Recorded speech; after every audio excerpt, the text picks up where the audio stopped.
ಇಂದಿರಾ ನಿವೃತ್ತ ಆಶಾ ಕಾರ್ಯಕರ್ತೆ ಹುಂಚದಕಟ್ಟೆ ಇವರು ವೇದಿಕೆಗೆ ಆಗಮಿಸುತ್ತಾರೆ. ಶ್ರೀಮತಿ ಶಾಂತ ನಿವೃತ್ತ ಆಶಾ ಕಾರ್ಯಕರ್ತೆ ಕಟಗಾರು ದಯಮಾಡಿ ವೇದಿಕೆ ಮೇಲೆ ಆಗಮಿಸಬೇಕು.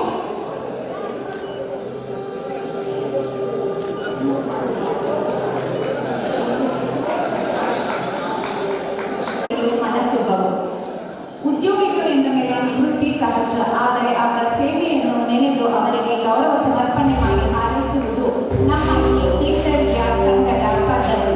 ಅವರ ನಿವೃತ್ತಿ ಜೀವನ ಶುಭಕರವಾಗಿರಲಿ, ಅವರಿಗೆ ದೇವರು ಉತ್ತಮ ಆರೋಗ್ಯ ಐಶ್ವರ್ಯ ಎಲ್ಲವನ್ನು ಕೊಟ್ಟು ಕರುಣಿಸಲಿ ಎಂದು ಹಾರೈಸುತ್ತಾ ಅವರಿಗೊಂದು ಗೌರವ ಸಮರ್ಪಣೆ